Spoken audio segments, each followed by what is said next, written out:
Hop. Bon, bien, écoutez, bonjour à tous. J'espère que tous les participants auront la possibilité de s'exprimer, des micros qui fonctionnent, et cetera. En cas de besoin, n'hésitez pas à rejoindre le chat. Et du coup, je vous propose déjà de faire une petite introduction sur les jeudis de la FEMS avant de commencer. Donc, bienvenue à toutes et à tous. La FEMS a initié donc début 21 un cycle de conférences en ligne.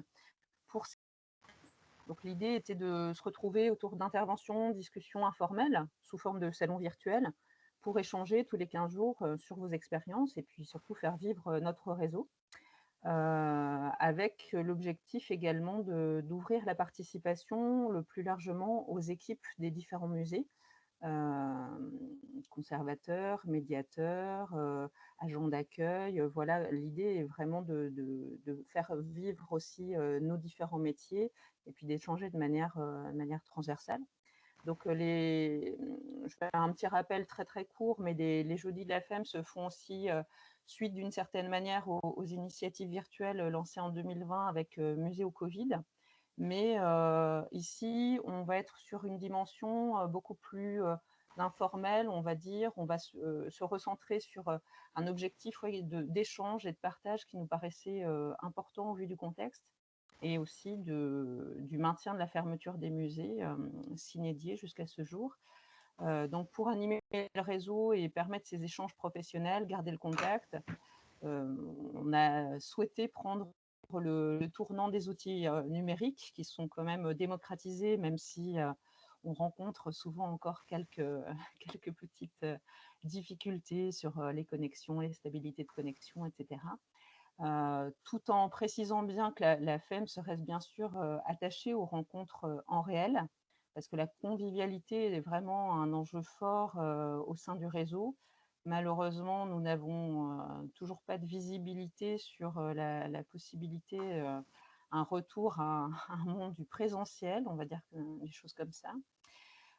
Et pour l'instant, donc, les FEM semblent avoir un bon succès. Donc aujourd'hui, nous sommes au 3e rendez-vous. Nous sommes bien sûr preneurs de vos retours, si certains d'entre vous ont déjà participé aux précédentes éditions. Et voilà, je précise aussi que nous avons ouvert la participation pour vous questionner sur les sujets qui vous intéressent. Donc un sondage est ouvert en permanence et relayé dans la nuit. N'hésitez pas à nous écrire et à nous faire part de vos propositions de thématiques, de sujets, d'intervention. Le premier épisode des jeudis était consacré à la médiation hors les murs, le second donc sur les inventaires collaboratifs. Et vous pouvez d'ores et déjà retrouver les enregistrements, les captations de ces séances sur le site internet de la Fédération. D'autres dates et d'autres thèmes sont déjà relayés via la newsletter, donc la question du maintien du lien avec les bénévoles, celle du patrimoine culturel immatériel par exemple. Et donc, pour ne pas monopoliser la parole, pour ma part, donc, je ne me suis pas présentée, je m'appelle Aurélie Carré, je suis conservatrice du musée Comtois et du Muséum d'histoire naturelle à la Citadelle de Besançon. Et donc, je vais jouer le rôle de modératrice des échanges. Donc, l'idée est vraiment de partager la parole très largement. Sentez-vous libre d'intervenir. Si vous ne souhaitez pas intervenir à l'oral, vous pouvez aussi faire des commentaires sur le chat. C'est tout à fait possible. Et donc, notre rencontre va se structurer autour de 2 interventions courtes. L'une d'Émilie Girard, qui est conservatrice en chef du patrimoine au MUSEM à Marseille, et une seconde de Bénédicte Roland-Villemot, qui est conservatrice en chef aussi au service des musées de France, pour évoquer la question des acquisitions. Donc, les interventions respectives d'Émilie et de Bénédicte dureront une quinzaine de minutes. Et donc, l'objectif est vraiment de rebondir, de participer, d'échanger, de poser vos questions. Avant d'entrer dans le vif du sujet, juste quelques petits rappels de fonctionnement pour rendre la captation vidéo aussi de cette séance efficace. Veillez à bien couper vos micros lorsque vous ne parlez pas pour éviter les bruits parasites. Rallumez-le bien aussi au moment des échanges. avez la possibilité sur Teams de lever la main pour solliciter la parole aussi. Donc, je veillerai à surveiller aussi voilà, qui se manifeste parmi les participants. Et puis, donc, vous avez le chat aussi qui est ouvert avec la petite bulle conversation. Voilà. Donc, ce que je vous propose, c'est de lancer la séance pour pas apparaître à l'écran. Vous avez aussi la possibilité de désactiver votre Aurélie, on ne vous entend plus très bien avec votre micro. Peut-être qu'il faut le mettre plus devant, oui, on n'entendait plus très bien. devant. Oui, oui, donc je disais, pour ceux qui ne souhaiteraient pas apparaître à l'écran sur Internet, n'hésitez pas à désactiver aussi votre caméra. Et donc, je vous propose de commencer par l'intervention d'Émilie Girard, qui va nous présenter la politique d'acquisition du MUCEM, qui intéresse forcément beaucoup d'entre nous en tant qu'établissement national de référence. Et elle va aussi nous présenter la fonction en fait du MUCEM en tant que grand département pour les commissions d'acquisition. Voilà. Émilie, je te laisse la parole. J'y vais. Merci beaucoup. Vous m'entendez bien? Ça marche? Oui. Alors, maintenant, j'essaye de partager la présentation. Est-ce que vous la voyez? Je sais qu'il y a un petit temps de latence généralement. Maintenant, oui. Bon, super. Je vais essayer de passer en diaporama pour voir si ça marche toujours. Vous me dites. Ça marche toujours? Alors, ça ne s'est pas encore lancé chez moi. Oui, oui. Ça y est, super. Bon, génial. Alors, je suis contente de vous rejoindre ce matin. Donc, effectivement, je travaille au MUCEM depuis quelques années maintenant. J'exerce maintenant les fonctions de directrice scientifique.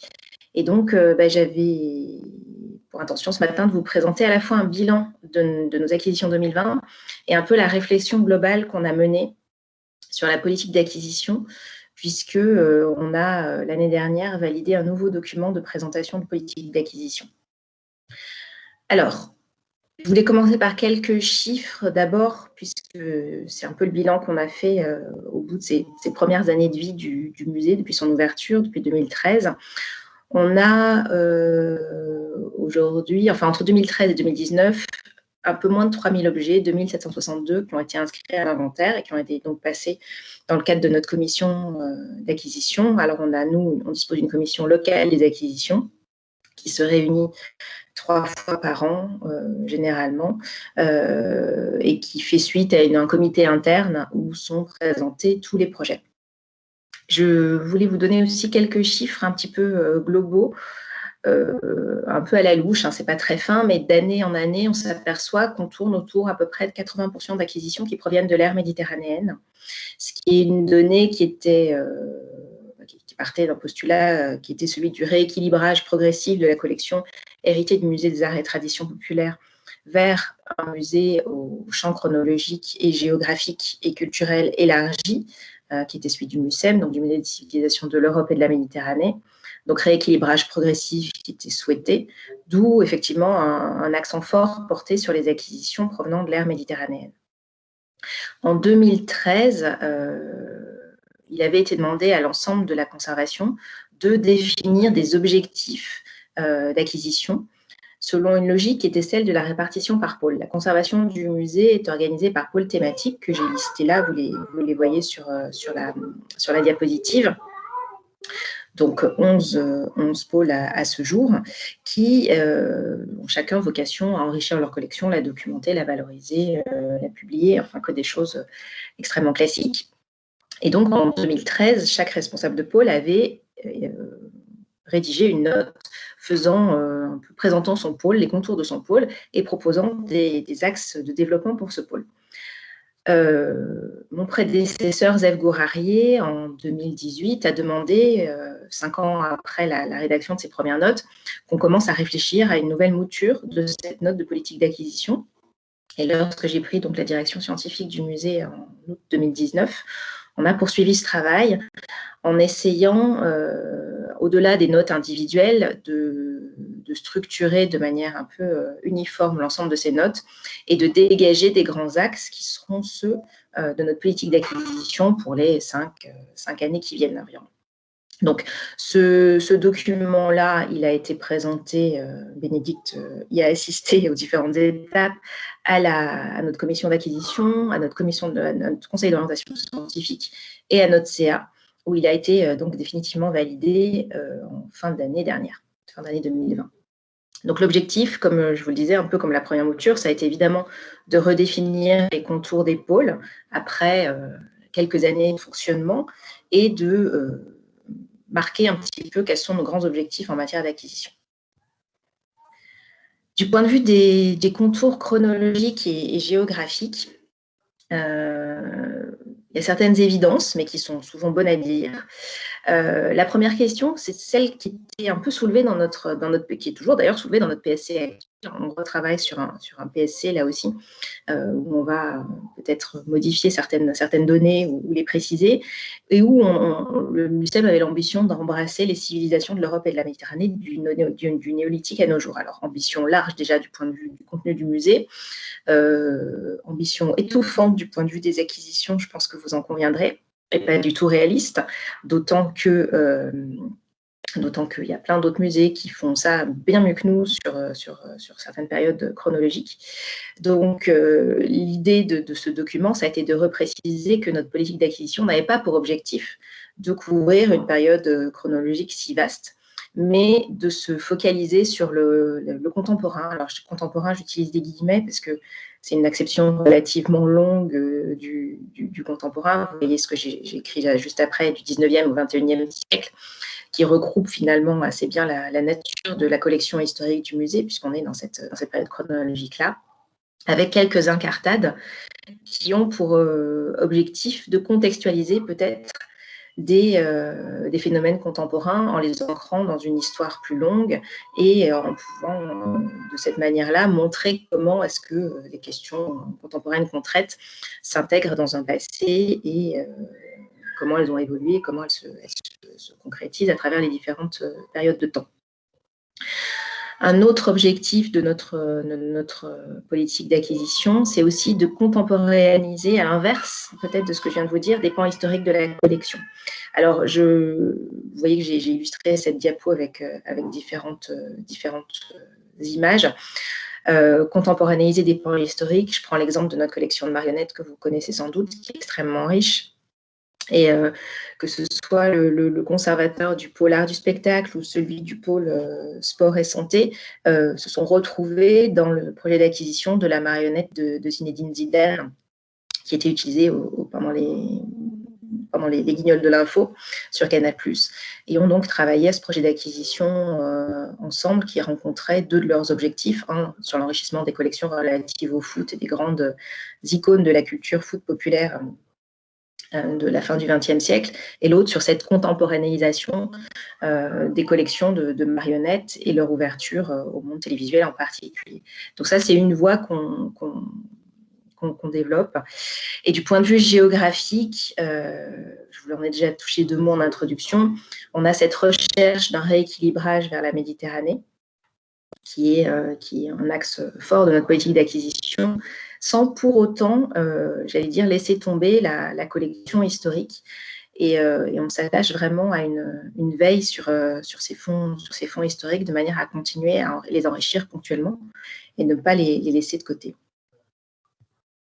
En matière de typologie d'objets, là aussi, sans trop de surprise, j'allais dire notre cœur de métier, notre fonds de commerce, je ne sais pas comment le dire, mais c'est évidemment les objets témoins de pratiques dites populaires. Alors là aussi, vous voyez que sur la diapositive, j'utilise les guillemets, puisqu'on est en train justement de mettre en place un atelier de réflexion en interne sur cette notion de populaire, pour voir quelles en sont les acceptions aujourd'hui pour un musée comme le nôtre, qui sont des acceptions nécessairement différentes de celles qui avaient été utilisées dans le cadre du musée des arts et traditions populaires. Donc, comment comprendre cette notion de populaire aujourd'hui dans un musée des civilisations de l'Europe et de la Méditerranée?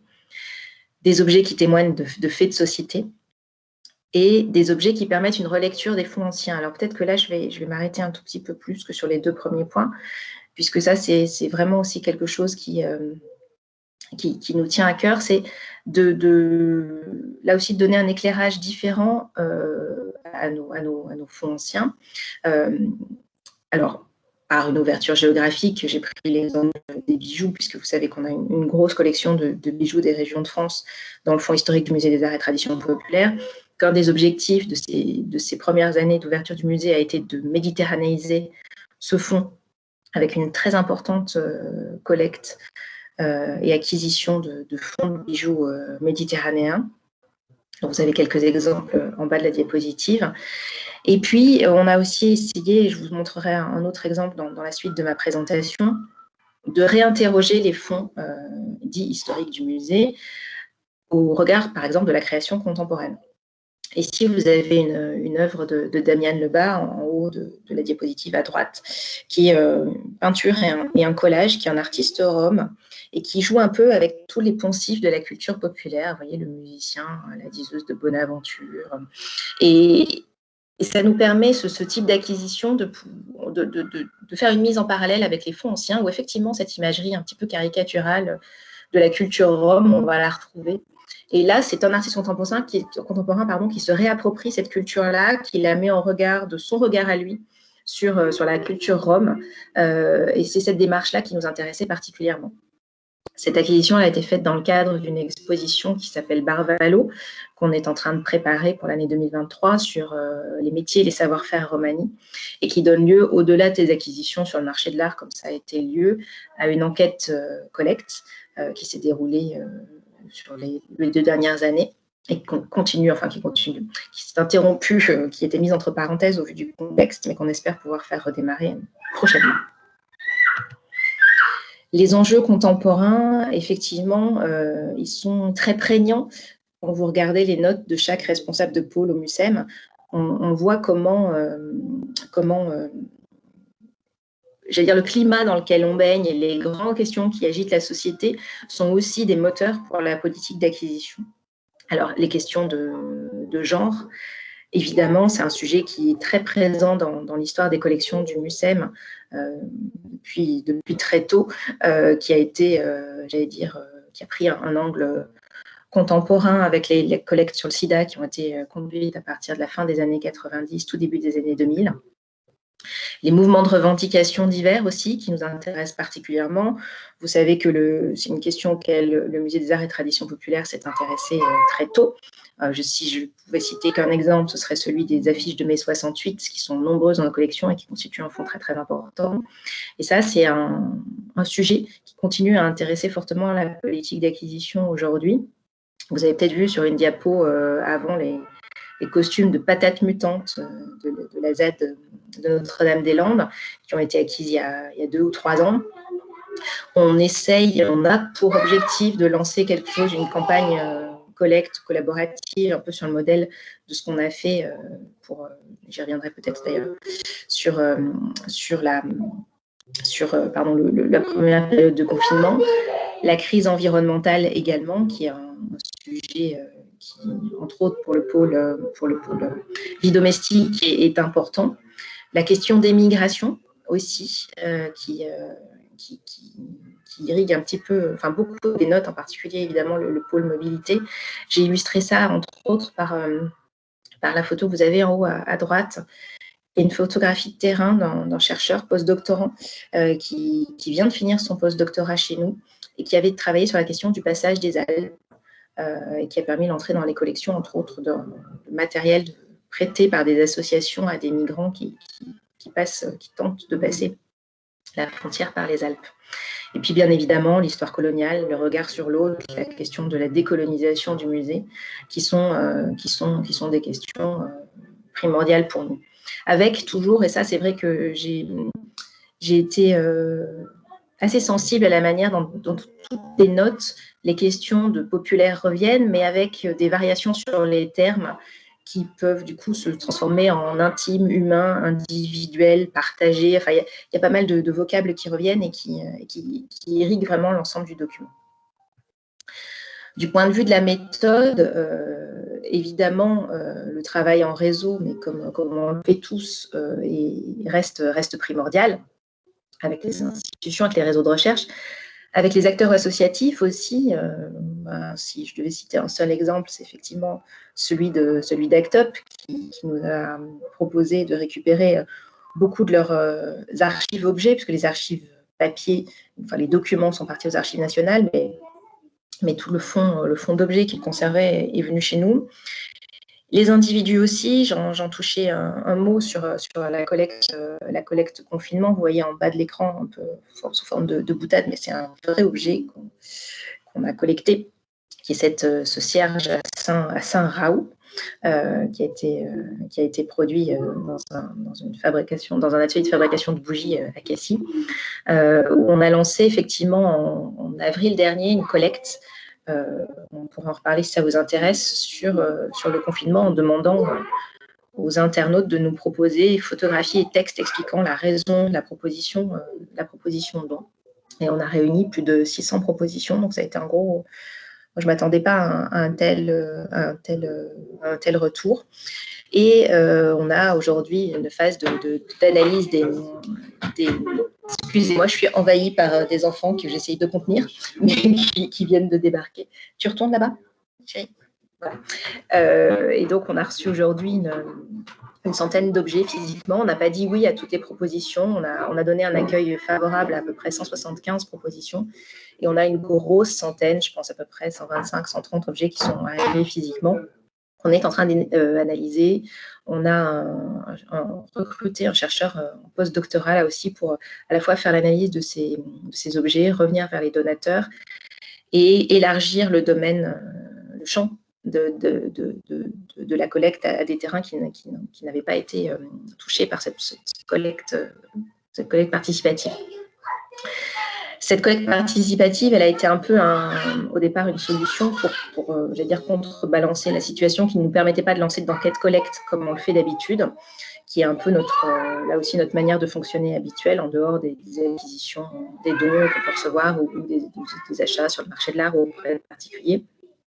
Je ne vais pas revenir sur la méthodologie de l'enquête collecte, vous la connaissez tout autant que moi, mais c'est vrai que c'est une méthode qui nous est chère et qui permet de pouvoir contextualiser les objets et de travailler sur un comparatisme géographique qui est pour nous assez intéressant. Et puis, dernier point, j'en ai déjà un peu parlé à travers la collecte, mais c'est effectivement une volonté de réagir à l'actualité et on sait que ce n'est pas toujours très, très facile. Donc là aussi, si ça vous intéresse, je pourrais vous dire comment on a lancé la collecte et avec quelle modalité. Mais si je devais faire vite, je résumerais en disant qu'on a lancé la collecte sans trop réfléchir à la manière dont on lançait la collecte, parce que sinon, on aurait tellement essayé de réfléchir, de répondre à des questions qui n'étaient pas encore posées, qu'on n'aurait, je pense, pas pu le faire rapidement. Alors, je ne vais pas passer des heures sur les chiffres, mais c'était vraiment histoire de vous donner quelques grandes données sur les chiffres des années d'acquisition depuis l'ouverture du musée, donc depuis 2013. Vous voyez qu'il y a eu une sorte de montée en puissance assez régulière, un net infléchissement en 2019 dû au fait qu'on a arrêté certaines collectes qui étaient très pourvoyeuses d'objets, en particulier la collecte bijoux.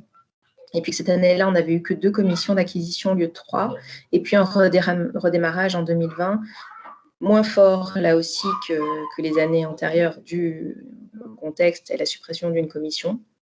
Et cette année, les choses recommencent sur un rythme à peu près équivalent, peut-être pas à l'année 2018, mais j'allais dire à l'année 2017 ou à l'année 2020. En matière de budget d'acquisition, on a un budget qui est stabilisé depuis 2015, si je me souviens bien, autour de 400 000 €, qui n'est pas utilisé au même niveau chaque année. Donc, vous voyez, je vous ai donné deux exemples.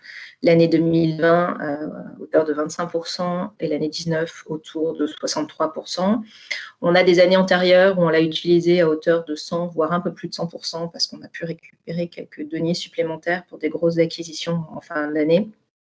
Mais pour l'instant, ce budget est stable et on en est heureux, puisque ça nous permet quand même de mener de belles acquisitions. En matière de mode d'acquisition, vous voyez là aussi que selon les années, les choses sont assez variables. C'est étonnant, les premières années, c'était relativement stable, c'est-à-dire qu'on avait à peu près autant de propositions, autant de dons qui rentraient dans les collections que d'achats à titre onéreux. Sur les 2 dernières années, c'est relativement déséquilibré. En 2019, on a eu beaucoup d'achats. Ça s'explique par le fait, j'y reviens, mais toujours à cette collecte de bijoux qui a été très pourvoyeuse et qui est passée par l'achat de fonds très importants numériquement. Et en l'année 2020, on a quelque chose d'un peu moins déséquilibré, mais qui reste quand même, là pour le coup, la balance s'inverse, avec beaucoup de choses qui sont entrées par dons. Je pense que là, c'est le contexte de l'année aussi qui fait qu'on a pu moins prospecter sur le marché, et que les particuliers se sont peut-être dit que ce n'était pas la meilleure année pour nous proposer des choses à titre onéreux. Ce que je vous dis, c'est du ressenti, hein, ce n'est pas une analyse très fine, mais il y a une année qui est quand même très particulière et qui, les 2 dernières années, ne sont pas très représentatives de la moyenne des années antérieures. Vous m'entendez toujours? Comme je ne vous vois plus. Oui, très bien. Bon, super. Alors, je continue. Et n'hésitez pas, si vous avez à m'interrompre, à le faire, hein, bien sûr. Je surveille la montre, je vais avancer. Les enquêtes, collègues, j'en parlais, mais pour vous donner un petit peu une idée de la proportion que ça représente dans notre politique d'acquisition, quelques chiffres. En 2019, c'est 23% des acquisitions, et en 2020, c'est 36% des acquisitions, donc un gros tiers, avec différentes enquêtes. Alors, l'enquête GRAF, qui nous intéresse depuis quelques années au MUCEM et avant lui au Musée des Arts et Traditions Populaires. L'enquête Pharaon en 2019 aussi, qui était préparatoire à une exposition qu'on devait ouvrir en 2020 et qu'on a reportée en 2022 pour les raisons que vous imaginez.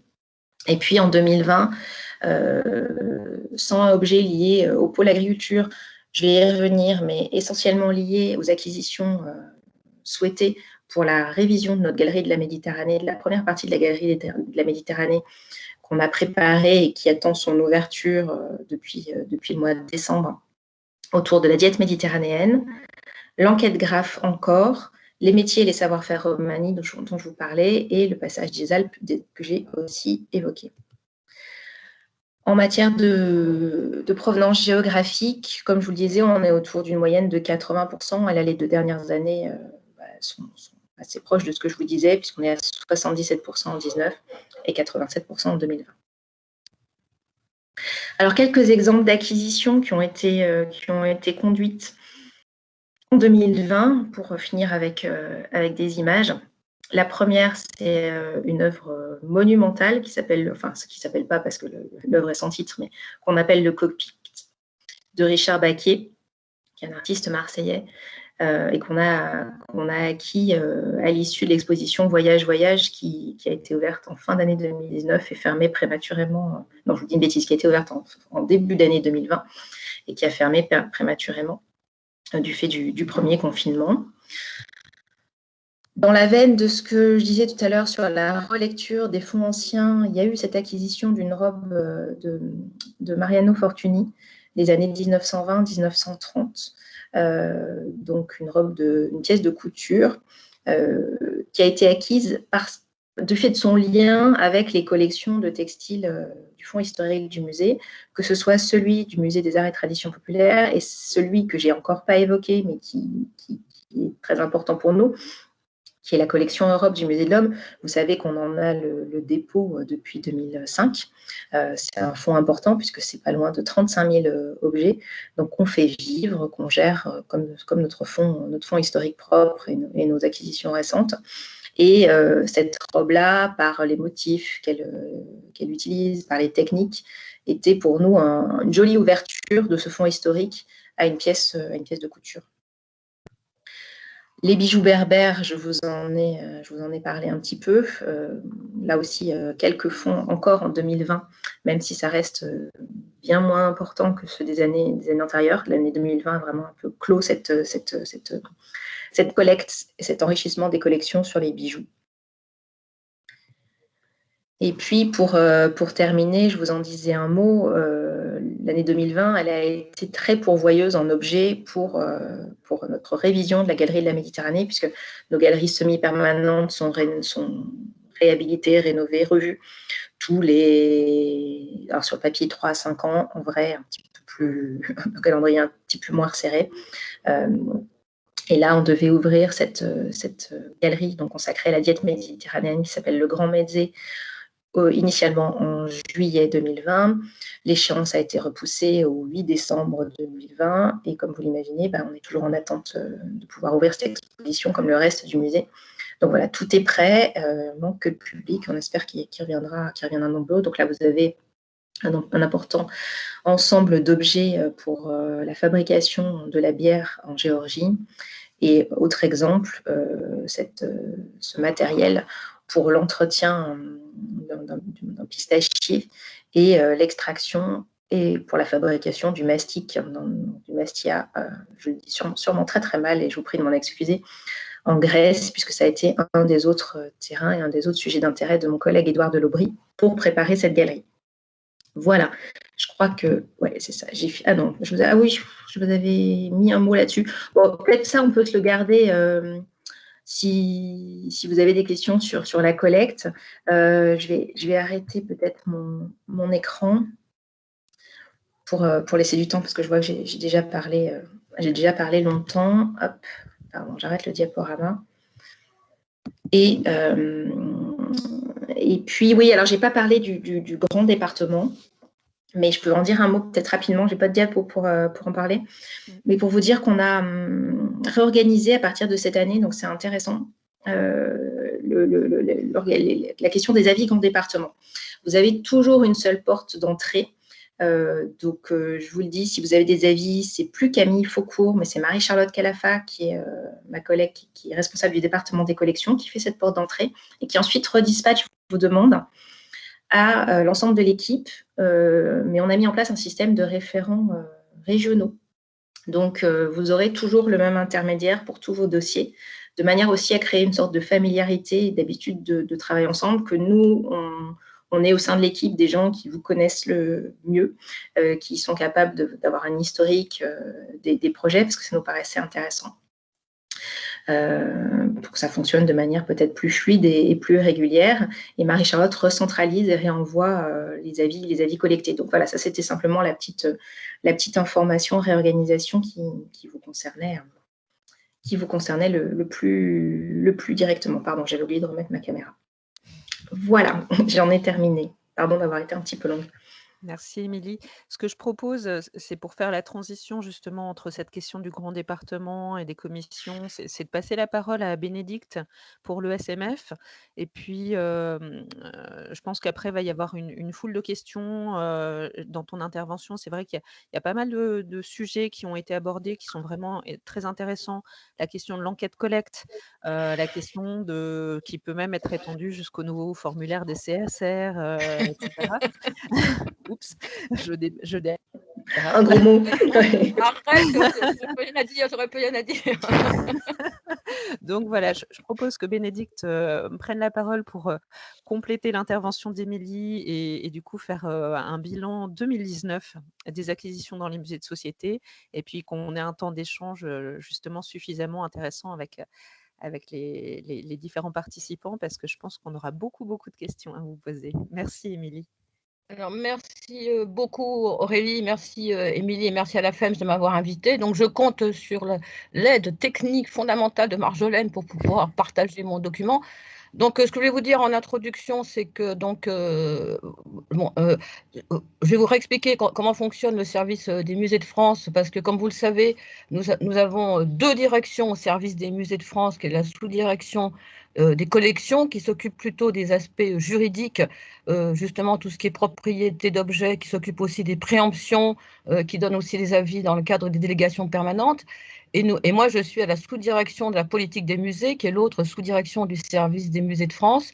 Alors maintenant, comme vous le savez, nous avons changé de nom, nous n'avons plus le bureau des réseaux territoriaux, mais dans le nouvel organigramme de la direction générale de la Direction générale des patrimoines et de l'architecture, nous appelons le bureau de l'animation scientifique et des réseaux, hein. Donc, puisque nous voulons beaucoup insister justement sur l'aspect réseau et l'aspect de la politique scientifique dans les musées. Et donc, comme vous le savez, nous sommes 9 conservateurs dans ce bureau, où nous avons deux casquettes, si j'ose dire, des spécialités dites scientifiques, hein, qui couvrent à peu près tous les domaines des musées, depuis les musées d'histoire, les musées du patrimoine scientifique et technique, les musées d'art moderne, les musées de beaux-arts, les musées d'archéologie.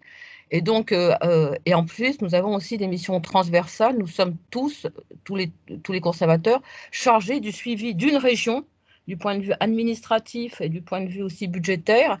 Et à ce titre-là, nous siégeons dans les commissions d'acquisition de la région que nous suivons. Donc moi, à ce titre-là, je m'occupe de la région PACA et je suis aussi la référente pour les Outre-mer. Et donc voilà ce que je voulais vous dire. Et donc vous savez donc que les commissions d'acquisition ont été mises en place dans le cadre de la loi sur les musées dont on va fêter les 20 ans l'année prochaine, et ont été intégrés dans le Code du patrimoine, et que donc il y a une obligation pour tous les musées de France de faire demander un avis dans les commissions d'acquisition, que ce soit pour des acquisitions à titre onéreux ou à titre gratuit. Et ces commissions d'acquisition se réunissent au moins 2 fois par an, et il y a certaines régions comme l'Île-de-France qui ont des commissions 3 fois par an à cause de la ville de Paris, qui est évidemment, avec tous les gros musées de la ville de Paris, a beaucoup d'acquisitions à présenter. Et juste une petite remarque, en Outre-mer, comme vous le savez, il y a une exception en Outre-mer, c'est-à-dire que les commissions sont communes, sont les commissions d'acquisition et de restauration, et qui donc ont lieu 1 à 2 fois par an. Donc la méthodologie de l'enquête, c'est grâce à Samuel Cordier, qui est maintenant conseiller musée en Bourgogne-Franche-Comté, qui après sa sortie à l'INP est venu chez nous au service des musées de France, et on s'est lancé dans essayer de faire un bilan des commissions d'acquisition pour tous les musées de France depuis 2016.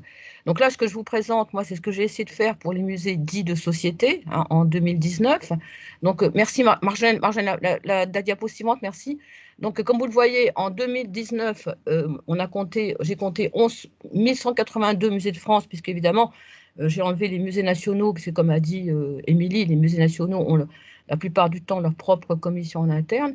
Donc en 2019, il y a eu 42 commissions. Donc le nombre de dossiers présentés, ça fait 1906 dossiers, et donc c'est déjà le premier. Bon, évidemment, quand je vous dis dossier, faites attention, parce que c'est ça le problème, justement, par rapport à un musée de beaux-arts, un musée de société. Un dossier, ça peut être une acquisition, mais ça peut être aussi, pour certains musées, un dossier, ça peut être, surtout en archéologie ou en ethnologie, ou aussi pour les musées d'histoire, un dossier, ça peut être un lot très important d'objets. Donc un dossier, ce n'est pas forcément un objet. Et donc, vous voyez, ce qui est assez intéressant, c'est que 50% des musées de France présentent seulement des dossiers d'acquisition, hein.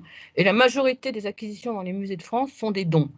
Alors pourquoi que 50% des musées de France, et que c'est souvent toujours les mêmes? On peut aussi se poser la question, peut-être aussi parce que, et ça serait intéressant justement de voir à peu près les musées qui ne présenteraient pas d'acquisition depuis plusieurs années. Donc ensuite, la diapositive suivante, s'il te plaît, Marjolaine.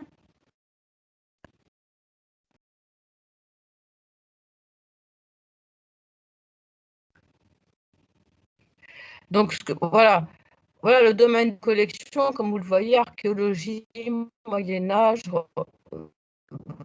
beaux-arts 19e, art moderne, histoire, art. Et comme vous le savez, normalement, c'est au conservateur, enfin au responsable des collections, en amont des commissions, de demander l'avis au grand département et de demander l'avis au conservateur référent au service des musées de France. Alors évidemment, comme vous l'avez vu, moi j'ai travaillé sur les collections ethno des musées dits de société. Et par exemple, c'est vrai que je n'ai pas. Alors c'est une vraie question aussi, c'est-à-dire que par exemple, parce que les musées de société achètent aussi ou acquièrent aussi des acquisitions en art contemporain, elles ont été comptabilisées dans le domaine art contemporain. Donc en fait, ça ne reflète pas forcément tout le type d'acquisition des musées de société. Et aussi, évidemment, les frontières sont poreuses entre qu'est-ce que c'est qu'un objet dans un musée d'histoire et qu'est-ce que c'est qu'un objet dans un musée de société. Puisqu'en fait, cette question-là aussi se pose, je pense, dans les commissions d'acquisition. C'est-à-dire qu'en fait, c'est comme l'a bien dit Émilie, c'est pas tellement en fait la nature l'objet qui va rentrer dans un musée de société, c'est plutôt le discours ou l'interrogation ou l'angle d'attaque que l'on prend autour, le discours que l'on tient autour des collections. La diapositive suivante, s'il te plaît, Marjolaine. Donc, alors, et en fait, ce que vous allez voir sur la diapositive suivante, c'est-à-dire qu'en fait, beaucoup... Vous m'entendez toujours? Vous m'entendez? Oui, on t'entend. Parce que je crains toujours d'avoir... voilà. Donc, on s'apercevra que en fait, il y a que très peu de... il y a que, alors, le problème, je pense, pour les musées de France, en fait, ce sont souvent beaucoup des dons, et des petits dons, sont des objets qui sont souvent considérés comme modestes, et que donc, je pense que les commissions d'acquisition se demandent pourquoi on acquiert ce type d'objet dans un musée de société. Et comme l'avait montré à la réunion dernière, le musée national de l'immigration, c'est aussi parce qu'il faut montrer des parcours de vie, des enquêtes collectes, et que c'est aussi très lié souvent au patrimoine culturel immatériel, et qu'en fait, beaucoup de musées acquièrent des choses qui ne sont pas, je dirais, tout de suite considérées des objets patrimoniaux, comme ça peut être aussi des cartes postales, des documents d'archives, des photographies. On se pose toujours la question de savoir est-ce qu'on doit les mettre sur l'inventaire d'un musée de France ou est-ce qu'on doit les considérer comme plutôt de la documentation, des archives, ou pas aussi le nombre de dossiers des musées de société en 2017, c'est une estimation que j'ai prise parce qu'évidemment après on peut se demander qu'un musée de question, et que donc alors, je me suis posé la question de savoir est-ce que les musées de société ne présentaient pas leurs acquisitions parce que ça leur demandait quelquefois beaucoup de travail, et c'est vrai pour des petites équipes parce qu'il faut monter les dossiers, il faut faire le justificatif, remplir les notices d'opportunité, ou est-ce que c'est parce que justement il y avait une sorte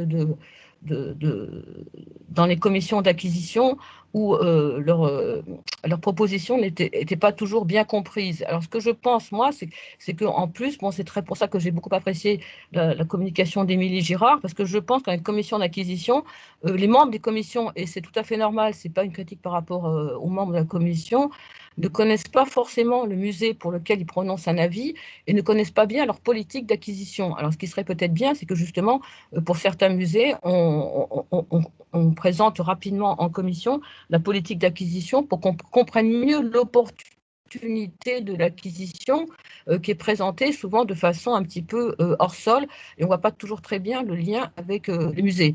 Et c'est aussi pour ça que l'intérêt des projets scientifiques et culturels, où on insiste maintenant beaucoup pour qu'il y ait une politique d'acquisition, ça amènerait peut-être une certaine fluidité dans les commissions d'acquisition.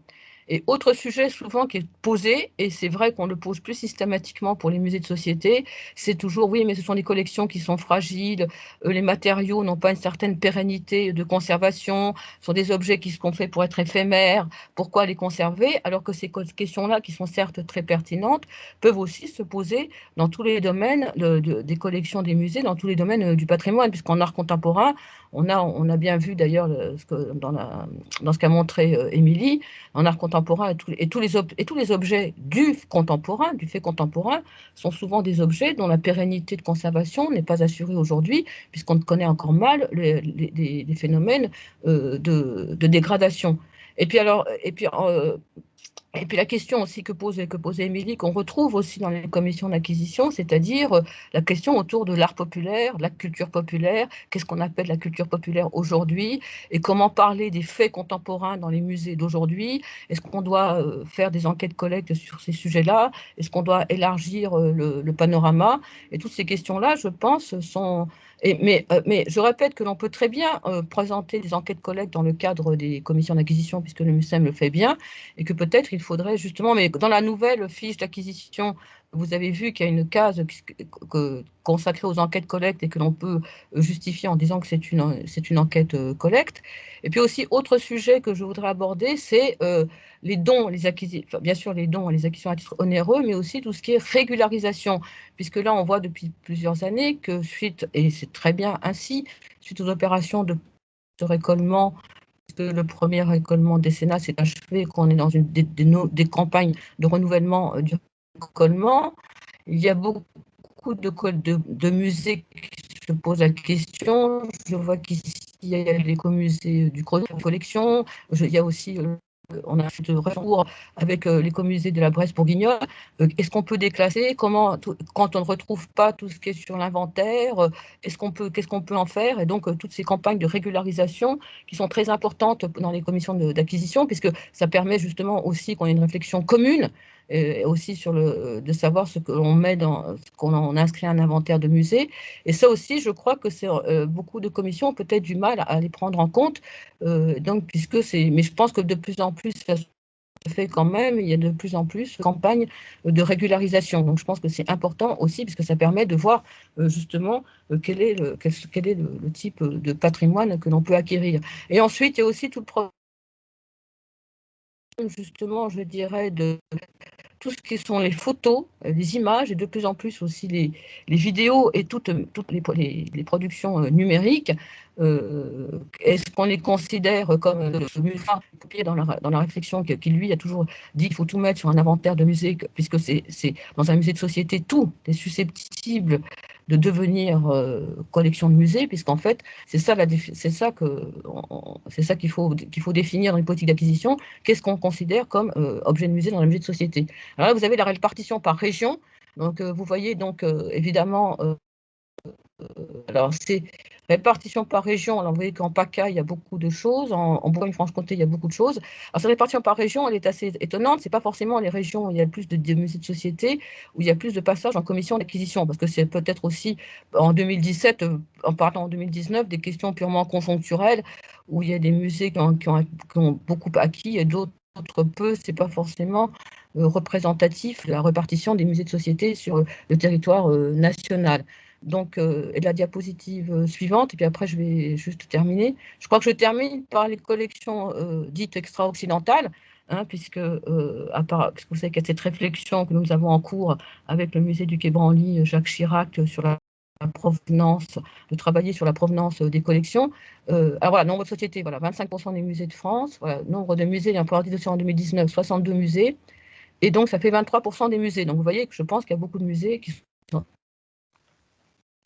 ont certainement pas dans les commissions. Donc la diapositive suivante, s'il te plaît, Marjolaine.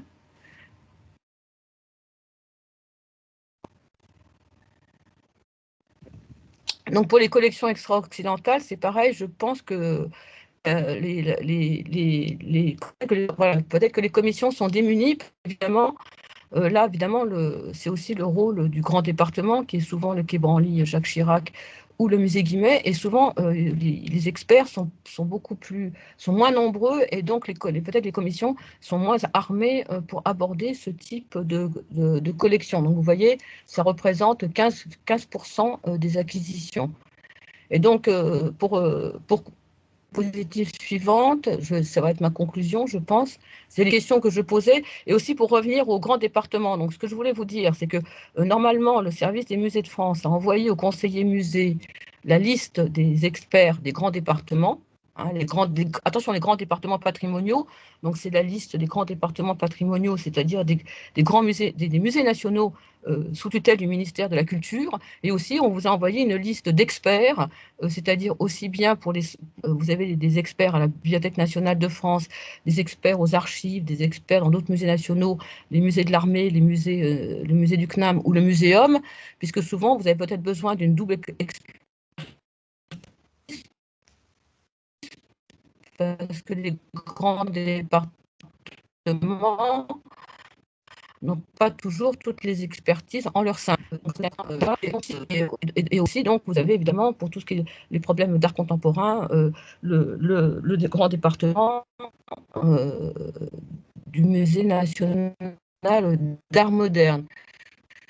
Alors, l'hypothèse que je fais, c'est que beaucoup de musées ont une valeur que les responsables du musée hésitent à passer en commission et des difficultés, je pense, dans les commissions à présenter des enquêtes collectes.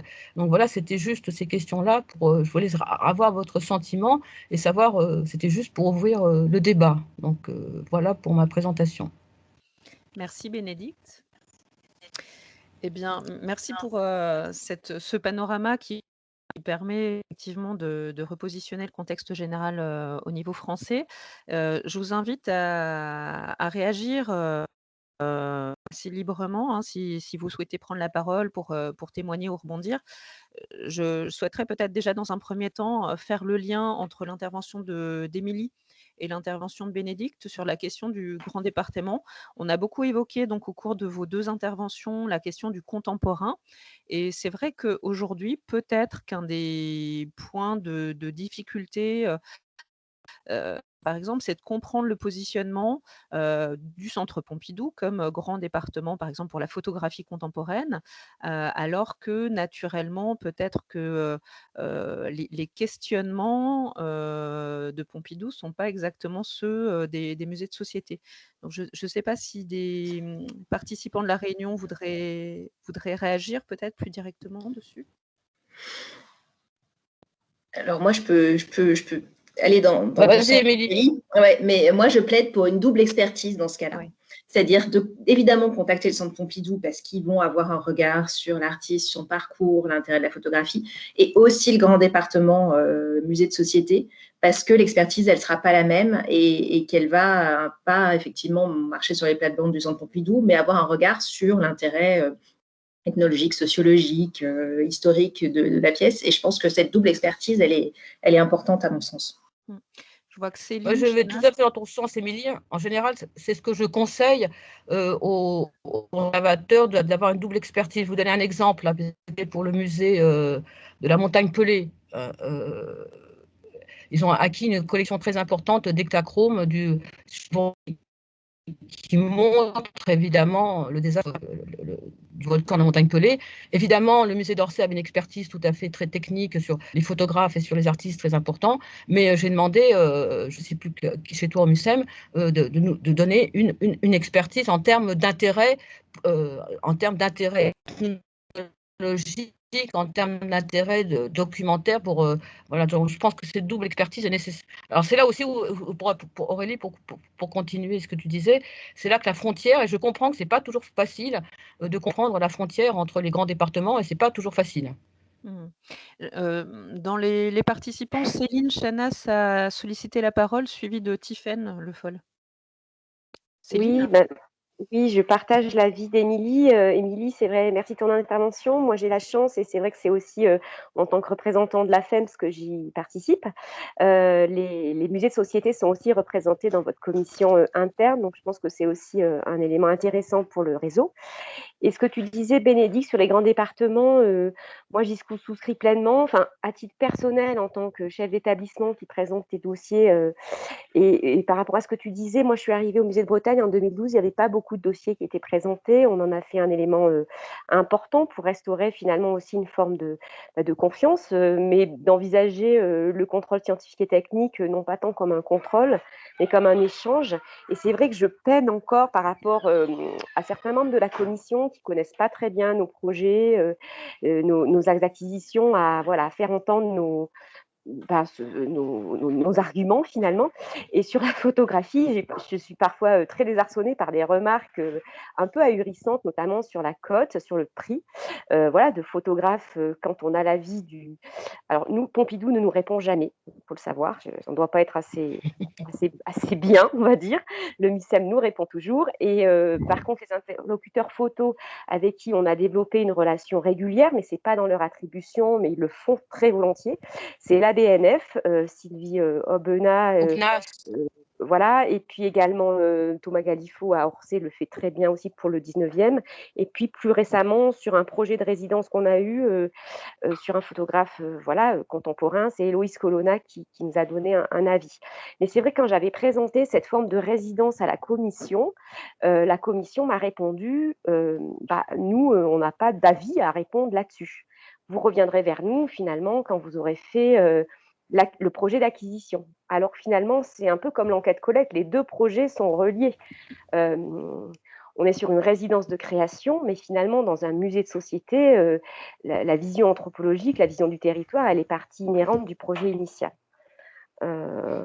Voilà, donc c'est vrai que moi je plaiderais aussi pour, j'espère un jour, une évolution de cette forme peut-être de la commission pour aller plus vers un échange, voire peut-être, est-ce qu'il faut parler de tous les dossiers? Parce que c'est vrai que pour en être membre aussi d'une autre région, c'est extrêmement prenant. Et du coup, c'est aussi beaucoup de temps, beaucoup d'argent, beaucoup d'énergie pour tout le monde. Donc voilà, je pense que ça serait quand même un sujet à ouvrir dans le dialogue avec les musées. Et je partage, Bénédicte, peut-être ce que tu pressens, c'est que certains musées, entre guillemets, n'y vont plus parce que parfois certains membres, on va dire, ne sont pas toujours complètement bienveillants. Je vais être très claire. Mon grand âge me permet de dire, quand j'étais à la direction des musées de France, à la générale des musées, que quand les commissions étaient en centrale, les sociétés, les petits musées ne présentaient pas leur acquisition. Et on faire une étude historique. Est-ce que ça dans les commissions? Je pense que oui, mais peut-être pas autant qu'on pouvait l'attendre. On avait aussi le souhait d'intervention de Tiffaine. Oui, bonjour à toutes et à tous. Donc Tiffaine Le Foll, je suis la directrice adjointe et conservatrice du musée portuaire de Dunkerque. C'était une question à Bénédicte Roland-Villemot.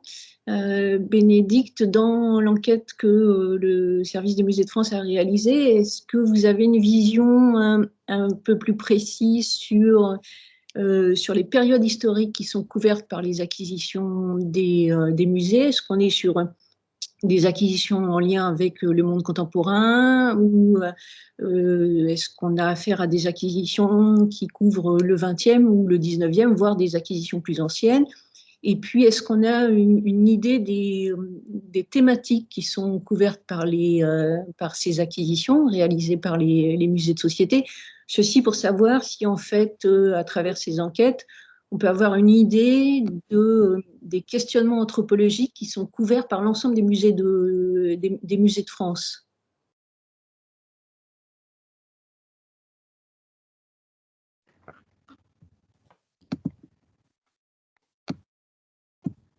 Vous m'entendez? Oui. Oui, donc merci Tiffaine de ta question. Alors, pour répondre, bon, c'est juste une première approche que nous avons fait. Donc, on va essayer, je pense, d'abord, on va faire aussi le bilan 2020. Et donc, je pense qu'on va essayer de le diffuser plus largement. Donc, cela sera à l'ordre du jour de la prochaine réunion des conseillers musées. Donc, pour répondre à ta question, alors mais je pense, c'est un fait de société beaucoup plus global. On s'aperçoit que les acquisitions sont nombreuses à partir du 19e siècle et pour tout ce qui est contemporain. Il y a beaucoup moins d'acquisitions, par exemple, dans les beaux-arts anciens, les sociétés, quand ils font des fouilles, bon, ils acquièrent. Et donc, en tout cas, aussi, il y a beaucoup de choses dans le domaine d'art contemporain, parce que je vois que ma collègue Estelle Guy-Début est très, très sollicitée dans les commissions d'acquisition. Et après, c'est le 19e siècle qui est très, très, très demandé. Et ensuite, après, par typologie, alors c'est plus difficile à faire. Est-ce que les arts décoratifs aussi sont assez peu présents. Et donc, c'est difficile à faire d'affiner aussi. Enfin, je ne sais pas si on est allé jusque-là parce que ça prend énormément de temps. Et pour répondre à ta question, par exemple, en art contemporain, pour répondre à la question de Céline, c'est souvent énormément des photographies qui sont acquises, peut-être pour des raisons aussi purement, je dirais, budgétaires. C'est peut-être moins cher pour des musées d'art moderne comme le MAMAC à Nice, qui voient leur crédit d'acquisition baisser, d'acheter des photos, que d'autres artistes. Et puis on voit aussi évidemment l'émergence de tout ce qui est vidéo et numérique. Et alors après aussi, il y a aussi un sujet que je n'ai pas abordé parce que c'est moi ma spécialité, c'est tout ce qui est muséum et PSTN, tout ce qui est fossile, etc. le statut des collections aussi, parce qu'il y a des soucis aussi juridiques. En gros, si tu veux, pour répondre à ta question, Tiffany, c'est vraiment, je dirais, le gros des acquisitions, c'est milieu 19e et à aujourd'hui.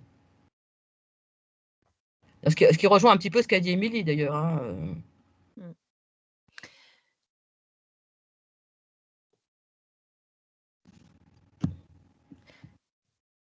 J'ai vu que Marie Potcher du musée alsacien souhaitait aussi peut-être rebondir.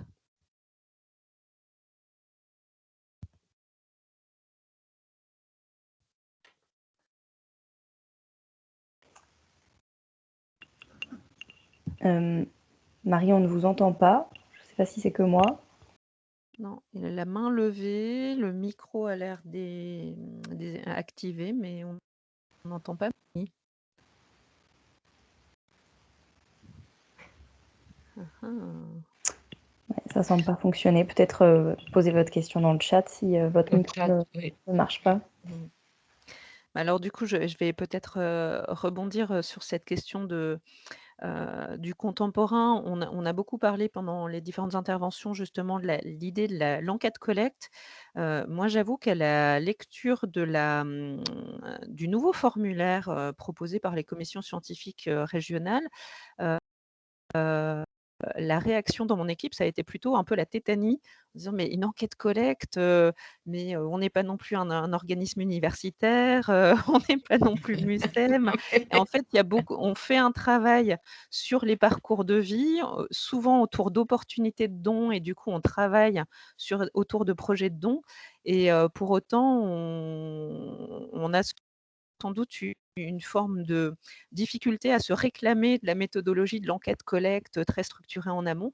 Donc, il y a peut-être ce premier point aussi qui mériterait d'être élucidé sur les attentes en termes de justification d'enquête collecte peut-être sur les commissions. Donc, alors, je ne sais pas si Marie a pu poser sa question. Je vais te répondre, Aurélie. Bon, alors nous, on a fait ça à la demande d'abord. Hein, c'est un groupe de travail qu'on a mis au point avec les conseillers musées. C'était parce que ça n'existait pas avant, mais je pense qu'il faut il faut pas se faire peur avec les enquêtes collecte. Je pense qu'en fait, il faut garder ça comme une possibilité. On n'est pas obligé d'avoir un conseil scientifique, un ethnopôle, avoir tout. Parce que bon, j'ai l'impression que peut-être quelquefois des musées font des enquêtes collecte, mais même bon, je pense qu'il faut rester souple, mais c'est aussi pour montrer dans la commission d'acquisition que dans les musées de société, on acquiert des objets pour des raisons qui sont aussi par rapport au projet du musée, mais aussi par rapport à un questionnement sur les musées de société.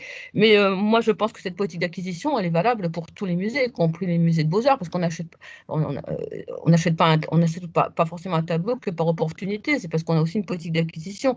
Je pense qu'il ne faut pas se faire peur avec l'enquête collecte, mais il faut garder cette possibilité-là, comme les fouilles pour les musées d'archéologie. Bon, évidemment, tous les musées d'archéologie ne font pas des fouilles comme fait le musée national de Saint-Germain-en-Laye. C'est un peu normal. Mais voilà, peut-être que dans la réception aussi, du côté très formel, des formulaires qui sont très tournés vers l'objet aussi, malgré tout, il faut tout mesurer, etc. Donc parfois, ça demande, comme tu le disais, pour des petites équipes, un très gros travail, parce que ça va jusqu'à un pré-inventaire. Il y a toute la question très complexe des objets frontières. D'ailleurs, je pense que l'écomusée de l'Avesnois souhaitera intervenir là-dessus. Mais je vois Marie Potcher qui s'est reconnectée, alors peut-être qu'elle va réussir à nous poser sa question. Marie ? Oui, alors est-ce que vous m'entendez maintenant? Oui, parfaitement. Ah, super, parfait. Oui, donc, bonjour à tous. Merci Émilie et Bénédicte de ces présentations. Du coup, effectivement, c'était une question générale, mais je réagissais à ce que tu disais, Émilie, au sujet des documents, du document que vous avez fait autour de la politique d'acquisition. Je trouve que ce sont des documents qui globalement sont très intéressants puisque effectivement par-delà même la politique d'acquisition, ce qu'on voit se dessiner à partir de ces documents, c'est finalement un peu l'activité scientifique du musée. Et ça, c'est aussi l'avantage de se lire peut-être quelquefois plus rapidement qu'un PSC, aussi passionnante soit la lecture d'un PSC. Et je me demande finalement dans quelle mesure il ne pourrait pas être intéressant pour les établissements qui le souhaitent de mettre leurs documents de politique d'acquisition parmi les documents ressources sur le site de la FEMS, parce que je pense que quand on a certains projets d'acquisition pour des objets ou des œuvres qui sont quelquefois qui nous interrogent, ça peut être également intéressant d'échanger entre nous, en plus de l'avis qui pourra être ceux des grands départements et autres personnes qui vont être mobilisées lors des commissions d'acquisition, et quelquefois même peut aussi nous donner des billes pour répondre voilà, lorsqu'on peut être mis justement en difficulté. Marie, je te souviens que pour t'aider, pour présenter de l'art contemporain dans la commission, avec, je sais plus, je crois que c'était encore Pascal Samuel quand elle était... Non, je crois que c'était Estelle. On t'a demandé, c'était Estelle. Donc, on t'a demandé de nous faire une petite note pour que la commission comprenne pourquoi le musée alsacien se lançait dans l'art contemporain. Donc, parce que je pense que c'est aussi une question. Ils ne comprennent pas pourquoi le musée alsacien se lance dans l'art contemporain et pourquoi il n'a pas le droit. Pourquoi n'aurait-il pas le droit de le faire? Donc, ces questions-là, je pense que c'est pour ça qu'on t'avait demandé ce petit document qui, j'espère, t'a aidé dans la commission. Oui, bien sûr, non. Puis effectivement, ça a été très utile, mais effectivement, et puis c'est un document que j'ai rajouté en annexe dans toute la partie justement sur les projets, la politique d'acquisition, qui est un chapitre du projet scientifique et culturel du musée. Voilà. Mais effectivement, mais je pense que ça peut être intéressant et aussi même voilà pour nous, musée de société au sein de cette fédération, de savoir un petit peu qui acquiert, qui travaille, dans quel domaine, dans quelle direction, pour pouvoir échanger voilà, entre nous. Oui, c'est vrai qu'au niveau du réseau, on a des outils ressources qui pourraient permettre de partager plus de documents qu'on a l'habitude, ou en tout cas le réflexe encore de le faire. Et du coup, je rebondis effectivement sur Noémie, le chat de l'écomusée de l'Avesnois qui souhaite s'exprimer. Je sais que le musée, avec Solène Rouault, a beaucoup travaillé sur son projet scientifique et culturel et justement la redéfinition de sa politique d'acquisition. Noémie? Oui, j'espère que vous m'entendez bien. Bonjour à tous.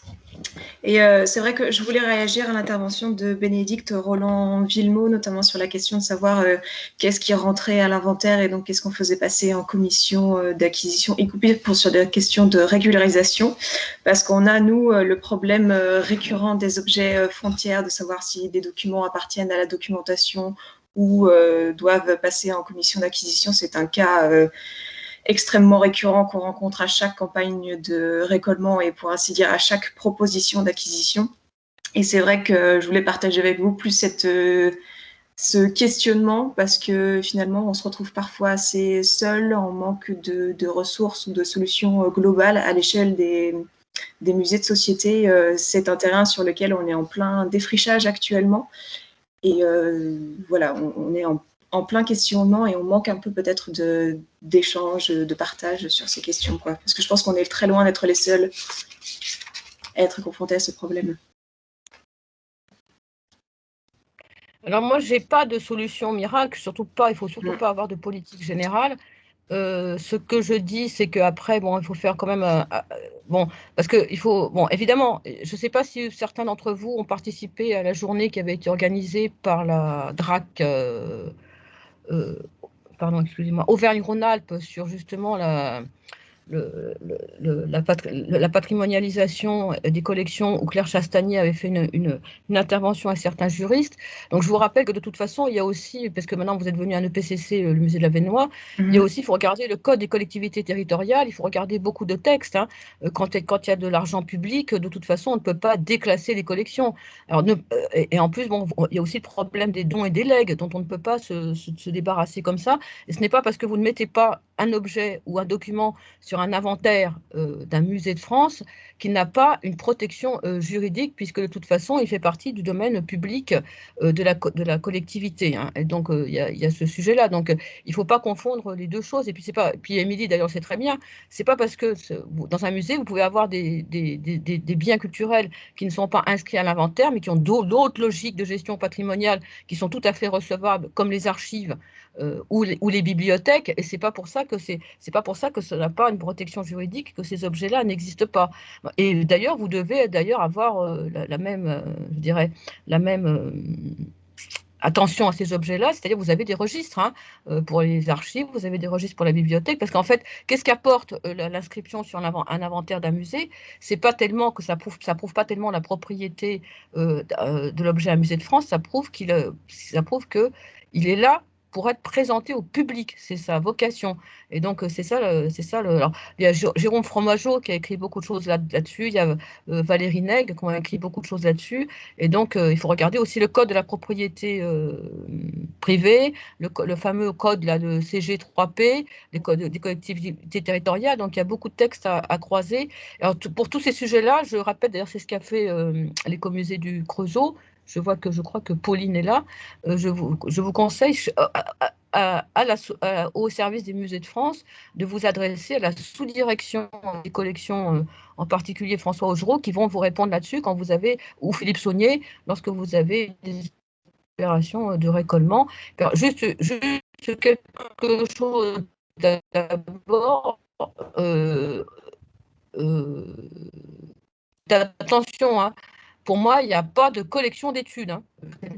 On parle justement de mettre le matériel d'études et pas de collection pour qu'il n'y ait pas d'ambiguïté, puisqu'on réserve plutôt l'aspect collection à ce qu'on va inscrire à l'inventaire d'un musée. Et deuxièmement, le matériel d'études, ce n'est pas un fourre-tout où on met tout ce que l'on ne veut pas mettre sur l'inventaire. Il y a la circulaire dit bien que c'est un état transitoire pour les collections et qu'après on doit les repasser éventuellement en commission d'acquisition. Après, vous pouvez très bien avoir des objets, Marie peut en parler,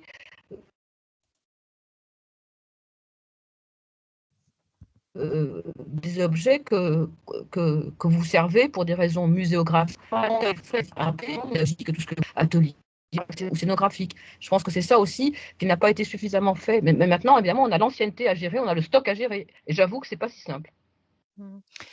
Je vais rebondir aussi peut-être pour ceux que la question des domanialités publiques des collections intéresse. Il y a eu une journée d'études, enfin une demi-journée d'études sur le sujet le 2 février dernier, proposée par l'association Musée Méditerranée. Et Oui. vous pouvez aller sur leur site internet. C'est à celle-là que je fais allusion, excuse-moi. Ouais. Je croyais que c'était Rhône-Alpes, mais c'est Musée Méditerranée, elle était très bien. Il y avait Claire Chastanier, il y avait beaucoup de juristes, elle était très bien. C'est là, excuse-moi, je confondais. Clairement, il y a des préactes en ligne et normalement les captations vidéo devraient être disponibles assez prochainement. Mais ça rebat aussi les cartes peut-être par rapport à certains clichés qu'on peut avoir justement sur l'acceptation des dons en se disant c'est pas grave, on fera du tri. En fait, c'est pas si simple que ça. Non, c'est pas ça, parce qu'après, pour se débarrasser d'un don, un legs, enfin, moi, ce que j'ai retenu, Aurélie, tu me corriges, de cette journée, c'est que c'était quasiment impossible, après, de se débarrasser d'un don, d'un legs, d'après ce qu'ont dit tous les juristes qui étaient là. Regardez ça, parce que c'est vraiment passionnant, et aussi, on a beaucoup parlé sur les musées fermés. C'est pas parce qu'un musée est fermé qu'on peut, comme ça, déclasser la collection, et qu'en fait, si j'ai bien retenu, que déclasser une collection, c'est difficile. Et je vous rappelle que maintenant, puisque la commission scientifique des collections nationales n'a jamais siégé, elle a été supprimée, et que le déclassement va être de la compétence du Haut Conseil des musées de France. Hein. Alors du coup, j'ai vu que Céline avait une question, mais elle a dû nous quitter. En revanche, dans le chat, plusieurs personnes intervenaient, Tiffaine ou Marie-Pierre de Guillaume aussi, pour proposer l'idée d'animer un groupe de travail au sein de la FEMS pour réfléchir et partager donc les politiques d'acquisition. Alors effectivement, si ça vous intéresse, moi je vous propose de vous signaler directement auprès de Marjolaine et puis on pourrait voir comment structurer ça parce que je pense que c'est vraiment des questions fondamentales aujourd'hui qui intéressent énormément de monde. Donc n'hésitez pas à vous manifester de cette manière-là. Alors Marjolaine, voilà, met dans le chat, pour ceux qui le regardent aussi, les préactes de la fameuse journée Musée Méditerranée. Et est-ce que d'autres personnes participantes avaient des questions? Parce que je vois Marie, Noémie qui ont laissé les mains levées. Non, ça a l'air très très clair pour tout le monde. Donc oui, sur la question des objets frontières, moi ce qui m'intéresserait par exemple, c'est de revenir, Émilie, sur la question des archives d'ACT-UP par exemple et de la répartition. Comment est-ce que vous avez fait pour vous coordonner par exemple concrètement avec les archives nationales sur qui prenait quoi, pourquoi, comment? Alors, ça a été une coordination très pragmatique, c'est-à-dire que les archives nationales, en fait, tout est arrivé aux AN, et les AN ont dit, ça c'est pour nous, ça c'est pas pour nous. Donc nous, on a pris notre camion, on est allé chercher tout ce qui n'était pas pour les AN, et là-dedans, on a retrié, c'est-à-dire que je crois qu'au départ, il y avait plus de 450 objets potentiels, et qu'au bout du compte, on a dû en garder en proposer à l'acquisition un quart.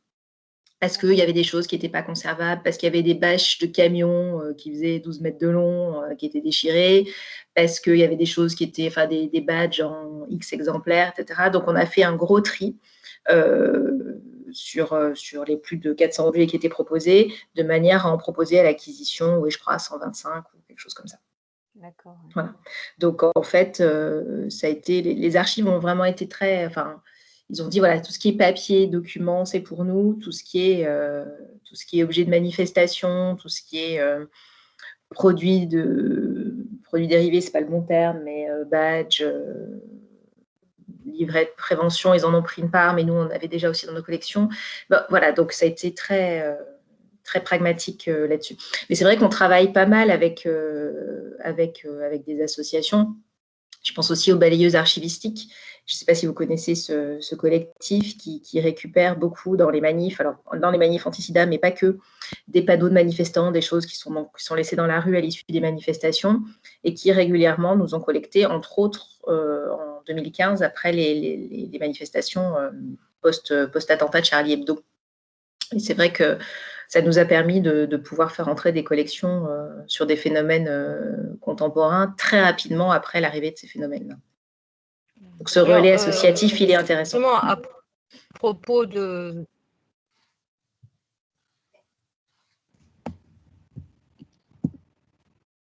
Ah mince. Si, on t'entend. On t'entend, Bénédicte. Hein. Ouais. Oui. Comme je rebondis sur ce que tu viens de dire, Émilie, comme vous le savez, que le président de la République vient de confier à Henri Rousseau la mise en place d'un mémorial qui a une approche très musée de société, aborder ces problèmes très contemporains et l'histoire chaude et l'histoire très contemporaine.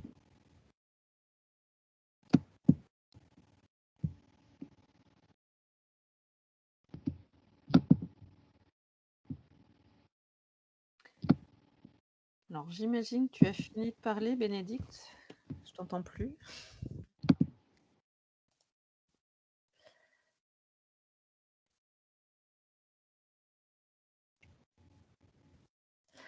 Et alors, du coup, en attendant peut-être de récupérer Bénédicte et Émilie, est-ce que ce serait possible, tu voulais présenter initialement dans ton diaporama la question des enquêtes ou des collectes participatives. Est-ce que tu peux juste nous en dire quelques mots? Oui, alors c'est quelque chose qu'on avait envie de lancer depuis un moment. Comme je le laissais percer dans ma présentation, on avait un projet depuis 1 ou 2 ans relatif au mouvement de revendication sociale qui est né du mouvement des Gilets jaunes, en se disant qu'est-ce qu'on peut collecter de ce mouvement-là et comment le faire. Et on s'était dit, essayons de lancer une collecte participative, faisant appel aux gens qui participent à ces mouvements. Mais on a voulu élargir le spectre et dire, voilà, proposez-nous objets ou documents qui témoignent des mouvements de revendication ou de protestation, on va dire, de 68 à nos jours. On avait un peu élargi la perspective. On n'a jamais lancé encore le projet parce que l'année 2020 est arrivée et a un peu tout bouleversé. Et par contre, on a saisi l'opportunité, si vous me passez l'expression, c'est pas très heureux, mais du confinement pour tester la formule. Et comme je le disais tout à l'heure, on l'a testé un peu à chaud et dans l'urgence et sans se poser trop de questions théoriques. C'est-à-dire que quand l'idée a été lancée, il y a une partie de l'équipe qui m'a dit « Oui, mais alors attends, il faut voir qu'est-ce qu'on demande comme objet, comment on va les traiter, quels sont les critères, ce qu'il faut demander en termes de formulaire, de cession de droit aux gens, etc. » Et j'ai un peu avancé à marche forcée en disant « Mais attendez, si on essaye de répondre à des questions qui ne nous ont pas encore été posées, il y en aura forcément d'autres parce qu'on ne sait pas à quoi s'attendre, on ne sait pas ce qui va arriver, en quel nombre, etc. On ne va jamais le faire. » Donc, on a rédigé vraiment un appel que vous avez peut-être vu qui était très bref et très simple en demandant aux gens de nous envoyer une ou plusieurs photographies de l'objet qu'ils souhaitaient proposer en don avec un petit texte qui explique la raison de cette proposition-là. Et ça a vraiment bien marché et on l'a lancé le 20 avril. Et dès le premier week-end, après cette date-là, le 20 avril étant un lundi, on avait 80 propositions. Donc déjà, je me suis dit, bon, bah, ça a mordu vite. On a eu un relais médiatique extrêmement important, ce qui a servi vraiment à faire que cet appel, il a eu une visibilité beaucoup plus large que simplement le site internet du musée, les réseaux sociaux. Et donc, au bout du compte, on est arrivé à plus de 600 propositions, livrant toutes des textes extrêmement personnels. Moi, c'est ça qui m'a le plus, j'allais presque dire bouleversée, mais c'est vrai. C'est-à-dire que les premières lectures, elles étaient, on en prenait un peu plein la figure, là aussi vous me passez l'expression, parce que c'était très personnel, les gens se confiaient vraiment, pas forcément dans le pathos, mais plutôt avec une sorte de second degré, d'adaptabilité. Enfin, c'était assez étonnant, mais livrer des choses très, très personnelles. Et le rôle social du musée, dont on parle beaucoup, moi, je l'ai vraiment senti à ce moment-là, parce qu'on était un déversoir ou à minima quelqu'un d'anonyme à qui se confiait. Il ne me parlait pas à moi, il parlait à l'institution MUSEM, donc il y avait, j'allais dire, ça facilitait presque la libération de la parole. Et quand on faisait un petit message de réception, accusant réception de la proposition et disant qu'on reviendrait vers eux avant le début de l'été pour la sélection définitive, les gens bien souvent répondaient, soit simplement pour remercier de la démarche, soit pour apporter des éléments complémentaires, pour dire « Ah bah tiens, on a aussi pensé à tel objet » ou pour renvoyer une photographie de l'objet dans un contexte différent.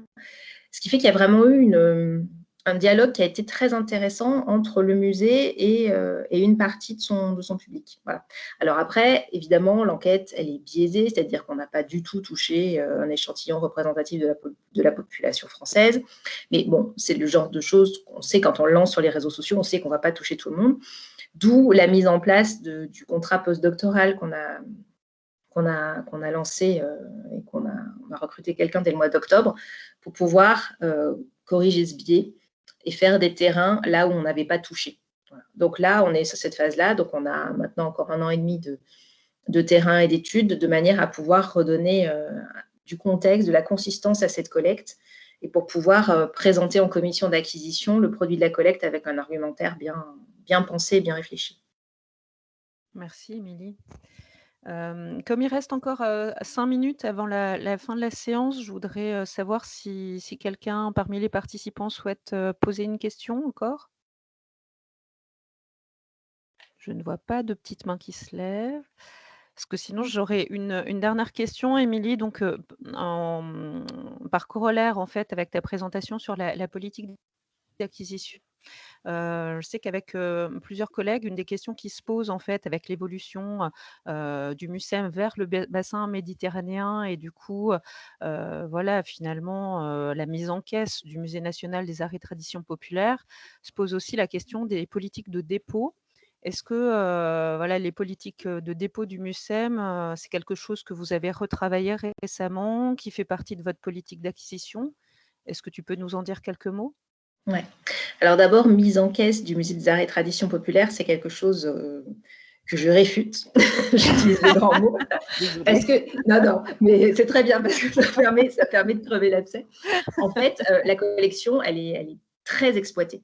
Une expo comme Folklore, qui hélas n'a pas pu être vue parce qu'elle devait ouvrir le 3 ou le 4 novembre et qu'elle devait fermer le 22 février. Et donc, voilà, on l'a entièrement montée et entièrement démontée sans ouverture publique et ça a vraiment été un crève-cœur.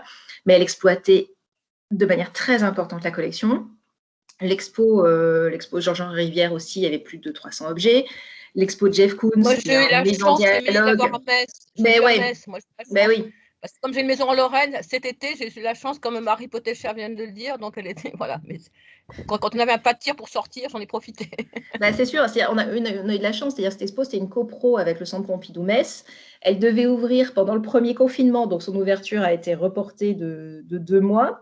Et le Centre Pompidou-Metz nous avait demandé du coup la possibilité de prolonger l'expo chez eux pendant 15 jours supplémentaires, ce qu'on a fait, et ce qui du coup a décalé notre calendrier à nous, ce qui fait que l'expo n'a jamais pu ouvrir chez nous, parce que sinon on aurait eu au moins les 15 premiers jours. Bon là, on s'est fait prendre, mais bon, c'était très dommage.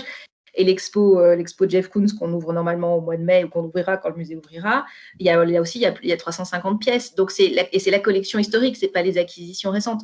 Donc c'est une collection quand même qu'on continue à faire vivre, soit par des biais de relecture, soit pour elle-même sur des expositions plus ethnographiques. Je pense à l'expo Pharaon qui va utiliser une grosse partie d'iconographie qui vient de notre collection, l'expo Romani, Barvalo également, tous les abécédaires qu'on fait dans les collections, les expositions du bâtiment Georges-Henri Rivière. Donc, on est quand même sur une utilisation quand même assez vaste. Et au niveau des dépôts, on est toujours extrêmement favorable à toutes les demandes qui sont faites. Prêt et dépôt, hein, j'insiste sur les deux, parce que là aussi, on a entre 600 et 900 objets qui partent en prêt chaque année.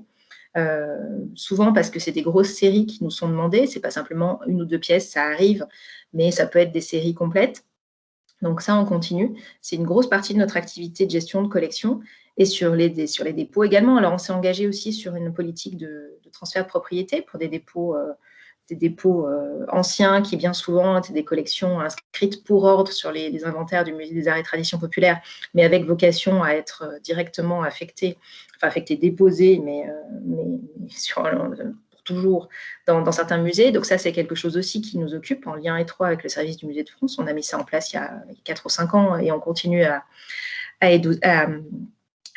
étudier tous les dossiers. Donc voilà, c'est quelque chose. Donc n'hésitez pas si vous avez, parce que c'est difficile là aussi d'avoir une politique un peu trop volontariste. On ne va pas nous solliciter les musées, mais peut-être qu'aussi avec notre nouveau système de référents par région, en connaissant mieux les musées, en connaissant mieux leurs axes de développement et leurs centres d'intérêt, on sera peut-être plus apte à vous dire, si vous êtes intéressé par ça, sachez que chez nous, on a ça qui peut vous intéresser. Enfin, je pense que ça peut être cette nouvelle organisation avec des gens bien identifiés par région, elle peut permettre de faciliter ça. Enfin, j'espère en tout cas. Merci. Donc, l'appel est lancé. Si personne ne souhaite s'exprimer, je vais vous proposer de clore la conversation. Alors, Marie-Pierre de Guillaume a une question. A-t-on les noms des référents ? Je peux les transmettre à Marjolaine pour qu'elle les mette, je ne sais pas, sur le site de la FEMS, quelque part dans un lieu ressource. Mais effectivement, ouais, tout ça, c'est acté. Donc, on peut vous les transmettre. Super. Merci. Bon, eh bien, écoutez, il est 10h30 pile. Donc, pour respecter les délais, je vais vous remercier toutes et tous pour votre participation.